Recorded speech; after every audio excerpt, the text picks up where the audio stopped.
Assalamualaikum warahmatullahi wabarakatuh. Perkenalkan, nama saya Hafiz Taqwa LCMED. Saya merupakan dosen tetap dari program studi Ilmu Al-Quran dan Tafsir Fakultas Agama Islam Universitas Ibnu Khaldun Bogor.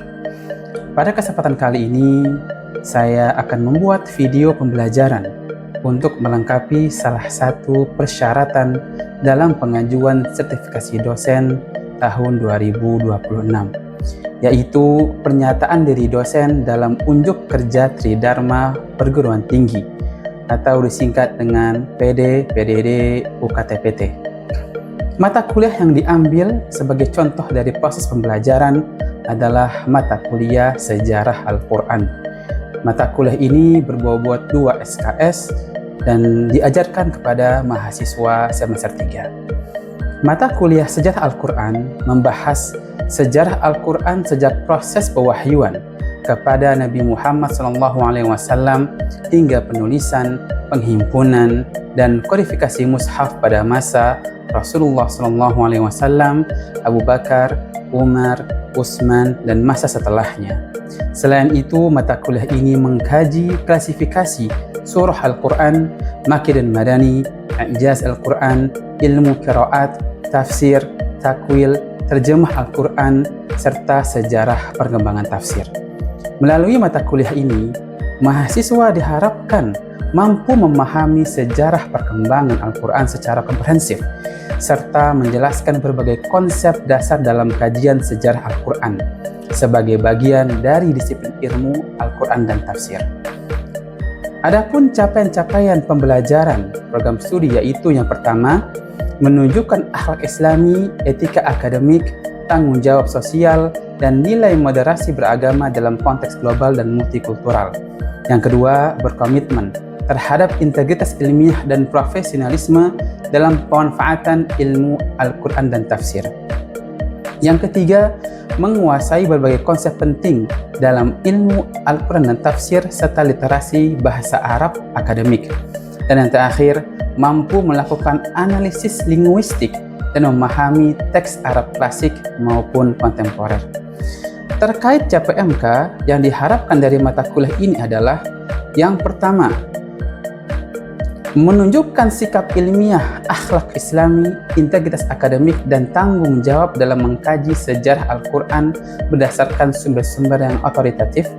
Yang kedua, menjelaskan konsep-konsep dasar sejarah Al-Quran yang meliputi pengertian Al-Quran, proses pewahyuan, nuzul Al-Quran, sejarah penulisan dan kodifikasi Al-Quran, klasifikasi surah, Makki Madani, I'jaz Al-Quran, ilmu qiraat, serta konsep tafsir, takwil, dan terjemah.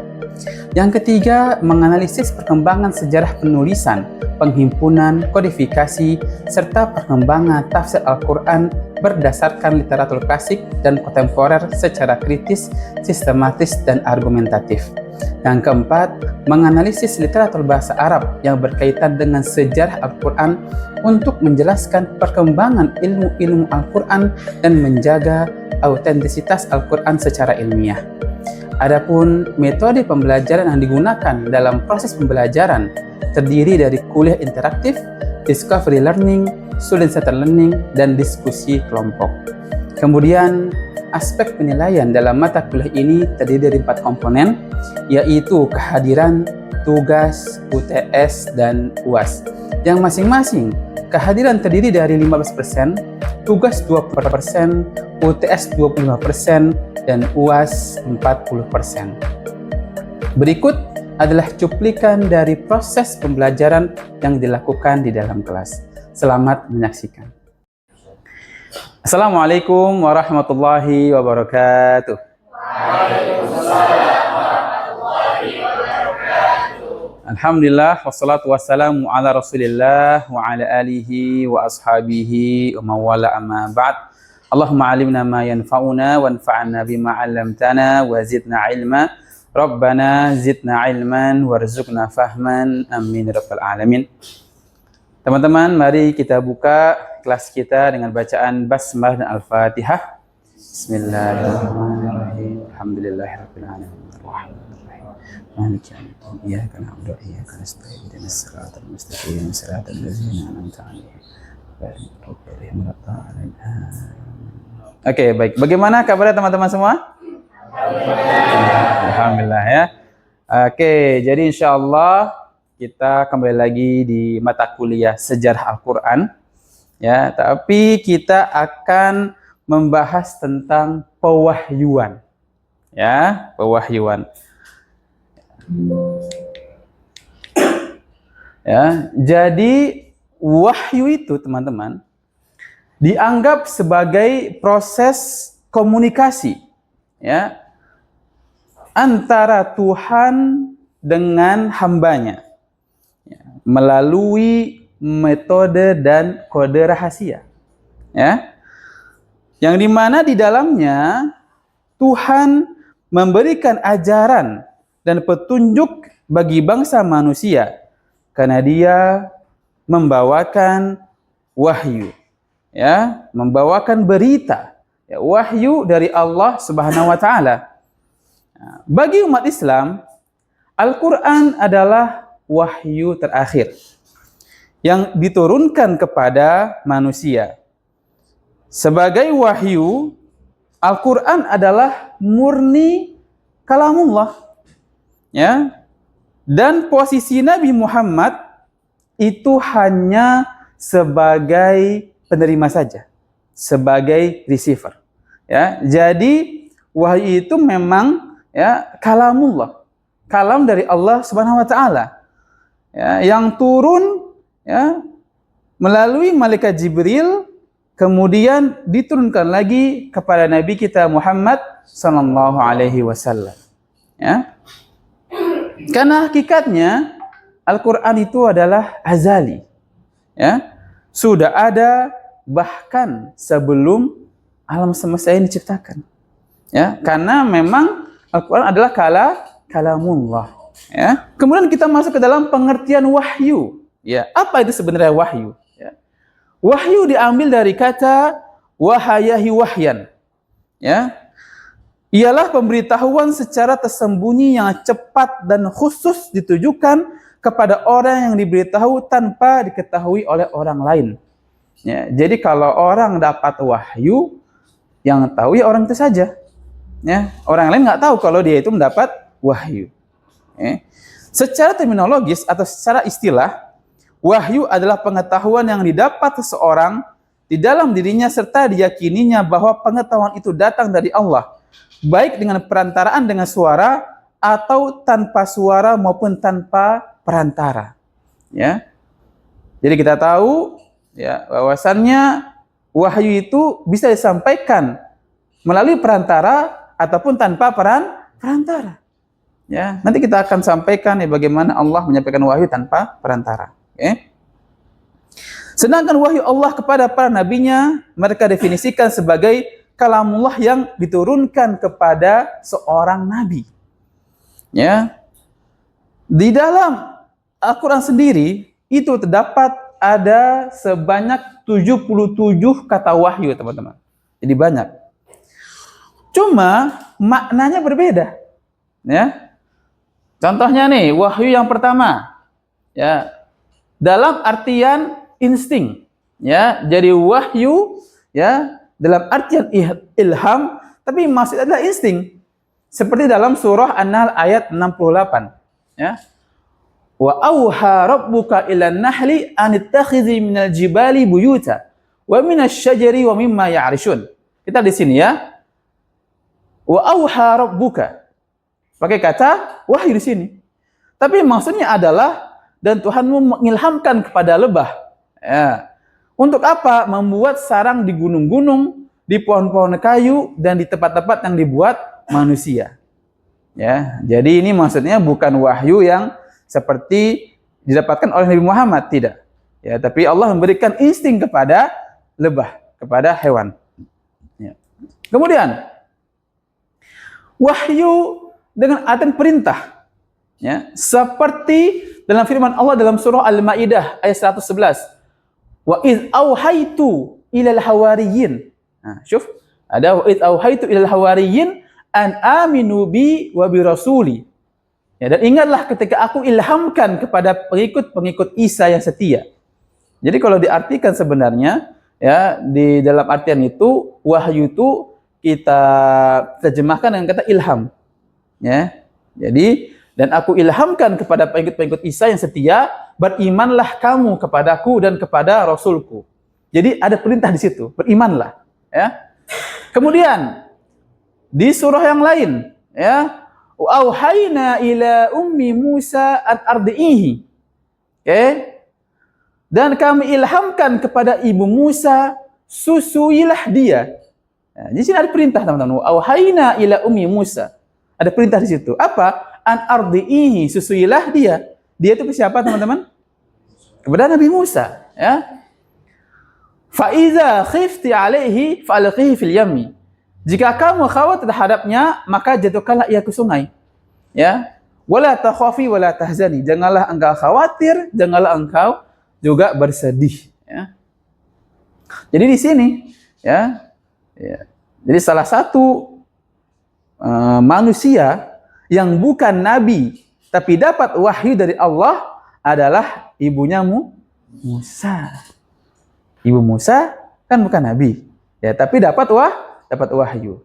Walaupun ya ada ulama yang lain mengatakan bahwasanya Nabi Musa masuk nabi karena mendapatkan wahyu, ya. Tapi itu wallahu alam, itu ada perdebatan antara ulama, ya, karena apa namanya ibu Musa, ya, itu masyhur tidak masuk ke dalam ya nama-nama nabi. Tapi ada ulama yang bilang itu termasuk nabi, ya. Karena mendapatkan pesan langsung dari Allah Subhanahu wa taala, ya. Kemudian wahyu dalam arti bisikan atau bujukan seperti dalam surah Al-An'am ayat 121, ya. Wa inna syayatina la yuhuna ila awliyaihim, ya. La yuhun. Ya, sesungguhnya setan-setan akan membisikkan kepada kawan-kawannya, ya, agar mereka membantahmu. Nah, jadi ini ya masuk ke dalam kata wahyu. Ya. Oke, baik. Siapa ini yang mau coba jawab? Ya, cara-cara jamaah yuk. Ya, ini aja deh yang terlambat nih ya. Oke. Silakan, Dayat. Cara-cara penyampaian wahyu.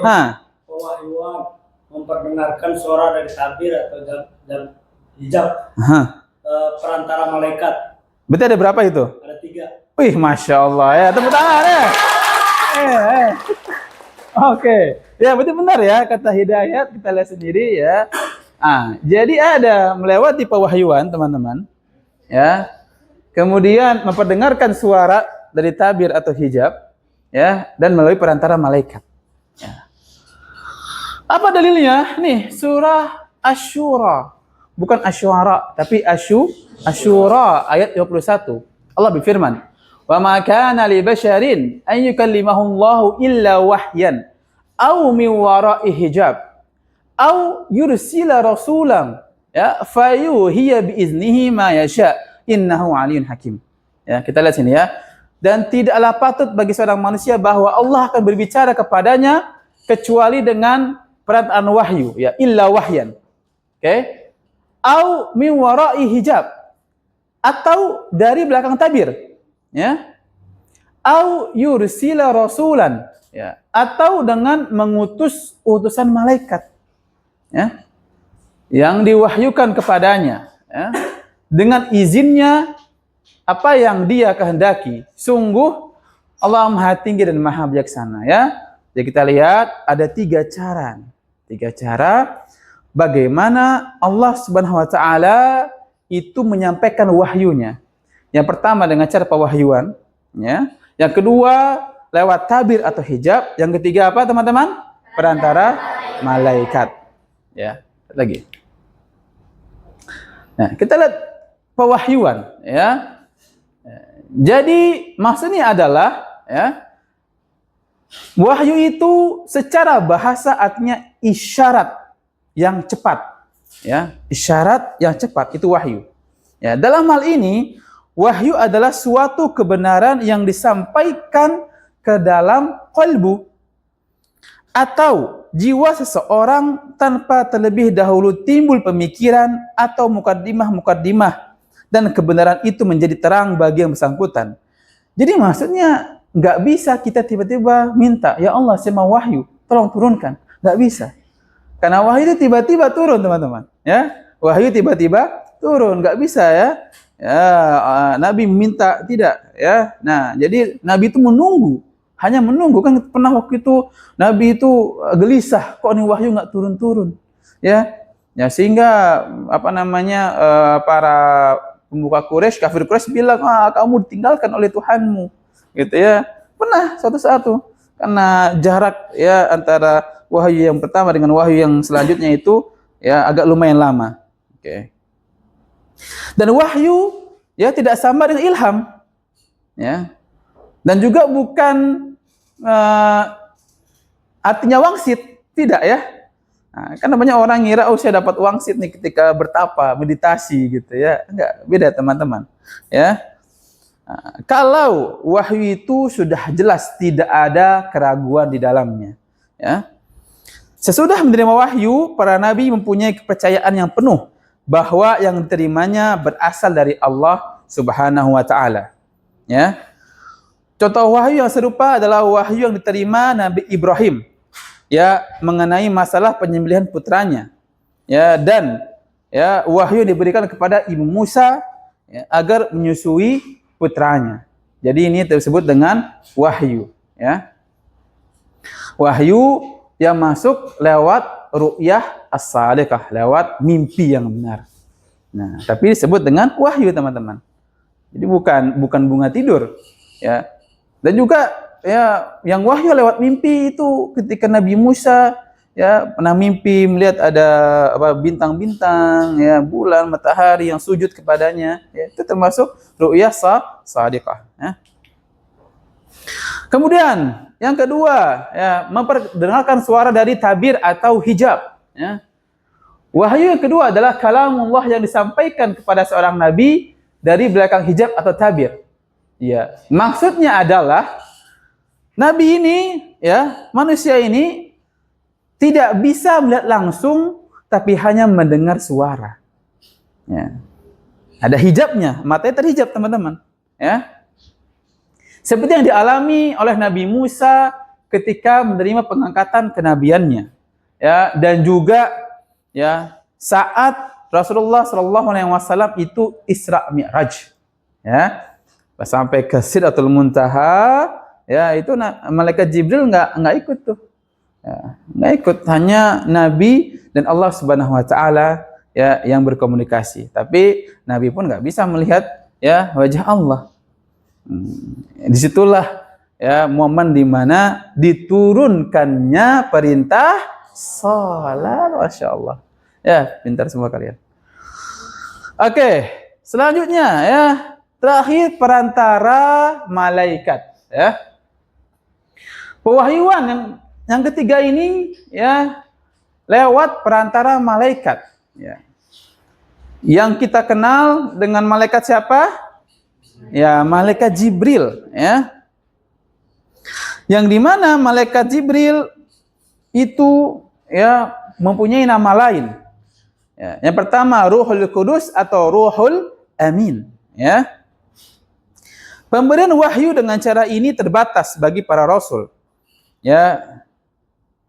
Berbeda dengan bentuk pertama, wahyu bentuk ketiga tidak sekedar berbentuk konsep tetapi dibungkus dengan kata-kata. Inilah yang disebut dengan wahyu matlu, teman-teman.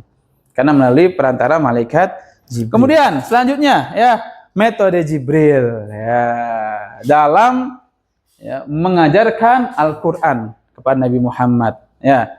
Di sini ada yang ngajar ngaji nggak? Dayat, ngajar ngaji nggak, Dayat? Nggak? Ada yang jadi pernah ngajar ngaji anak-anak? Pernah ya? SMP, SMA? SD. SD. Kamu, Giza? SD. Apa? SMP? Belum, ya. Nah, sebenarnya teman-teman, tanpa kita sadari, ya, ketika kita mengajarkan anak-anak, ya, dengan cara kita bacain, ya, kita talkinkan, ya, dan anak itu menirukan, itu secara nggak langsung kita lagi ya menggunakan metode Jibril. Nah, Yaitu ketika turunnya wahyu. Ya, waktu wahyu pertama turun, kan malaikat Jibril datang kepada Nabi langsung memeluk Nabi di belakang. Iqra. Ana Nabi qari. Nabi Muhammad nggak tahu apa-apa, Nabi Muhammad ummi. Ya, makanya apa yang saya baca Ana Nabi qari. Ya, sampai ya beberapa kali kemudian Iqra bismi rabbikal ladzi khalaq. Ya, ditalkinkan. Ya, sampai ya Nabi Muhammad itu hafal ya, ayat 1 sampai 5 gitu ya. Ya. Jadi ya dalam surah Al-Qiyamah Allah berfirman, "Fa iza qara'nahu fattabi' Qur'ana." Ya, maka apabila kami telah selesai membacakannya, maka ikutilah bacaannya itu. Jadi kalau kalian ya itu mengajarkan adik kalian atau murid kalian seperti itu, coba ba ya, batasa gitu ya, jahaha, dan dia mengikuti, itu kalian sudah menggunakan metode Jibril ya. Ya. Berikutnya tentang eksistensi metode Jibril dalam sistem pengajaran Al-Qur'an ya. Jadi metode Jibril memiliki landasan teoritis yang ilmiah berdasarkan wahyu dan landasan sesuai dengan teori metodologi pengajaran ya. Yang kedua, metode Jibril lebih memprioritaskan penerapan teori ilmu tajwid sehingga peserta didik diharapkan mampu memahami dan menerapkan ilmu tajwid dengan baik secara praktis ya.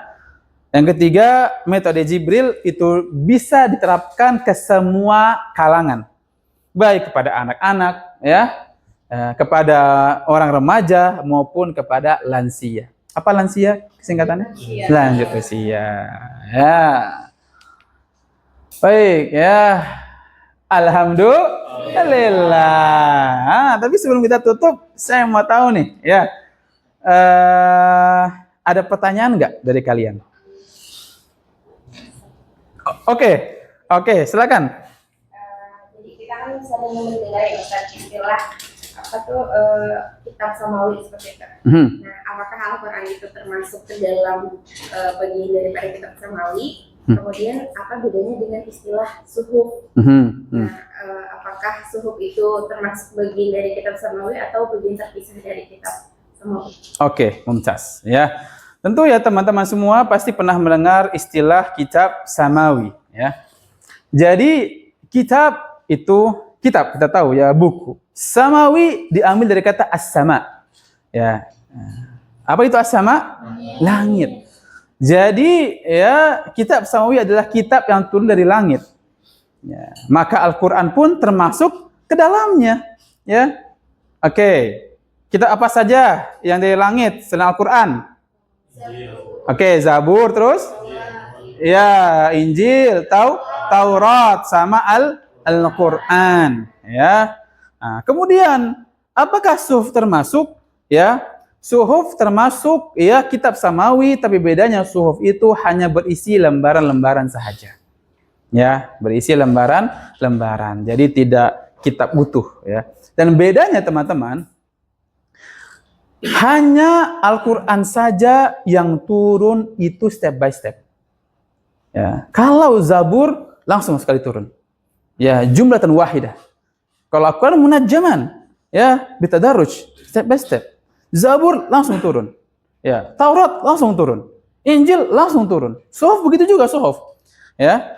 Tapi ya, kitab-kitab ini itu kebanyakan isinya itu nasihat. Nasihat ya. Ya. Beda dengan Al-Qur'an. Ya, Al-Qur'an itu lebih syumul, lebih komprehensif. Nasihat ada. Cerita-cerita ulama terdahulu ada. Ya, kisah-kisah ada. Ya, hukum-hukum ada nggak? Ada semua. Hukum di situ ada. Makanya disebut dengan pelengkap, ya, pelengkap dari seluruh kitab samawi yang ada. Ya, tayyib. Wallahu a'lamu bissawab. Oke, saya minta satu deh orang yang ngerangkum. Tadi kita udah ngomong apa saja? Ada yang mau coba? Masya Allah ya, Syamil, silakan. Baik, kesimpulan dari saya bahwasanya wahyu adalah proses atau cara Allah Subhanahu wa taala menyampaikan petunjuk kepada para nabi dan rasul yang dimana secara khusus dan hanya diketahui dan dikehendaki olehnya. Dan yang kita ketahui bahwasanya Al-Qur'an adalah wahyu terakhir yang diturunkan kepada Nabi Muhammad SAW oleh Allah Subhanahu Wa Taala melalui perantara malaikat Jibril. Dan perlu kita ketahui bahwasanya tidak sekalipun Nabi ini menciptakan ataupun mengubah isi Al-Quran, melainkan beliau hanya menerima, menghafal, dan menyampaikan wahyu sebagaimana yang diwahyukan oleh Allah Subhanahu Wa Taala. Dan di dalam Al-Quran kata wahyu ini memiliki beberapa makna, yaitu diantaranya adalah ilham, perintah, isyarat, dan bisikan.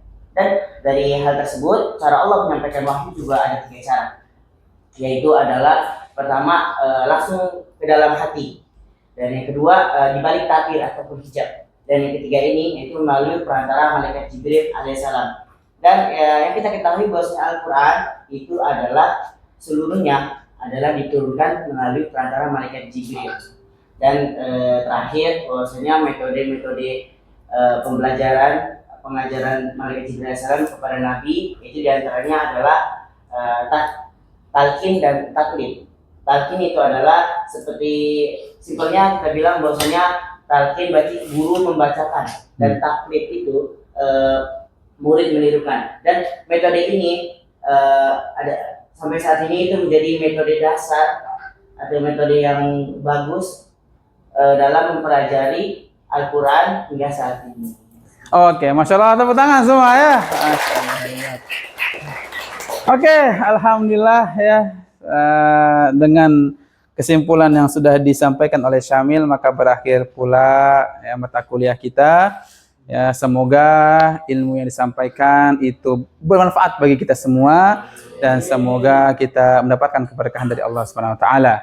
Baik, kita tutup kelas kita dengan bacaan hamdalah dan doa kafaratul majlis. Alhamdulillahirabbil alamin, subhanakallahumma bihamdika asyhadu an la ilaha illa anta astaghfiruka wa atubu ilaik. Assalamualaikum warahmatullahi wabarakatuh. Waalaikumsalam warahmatullahi wabarakatuh. Oke.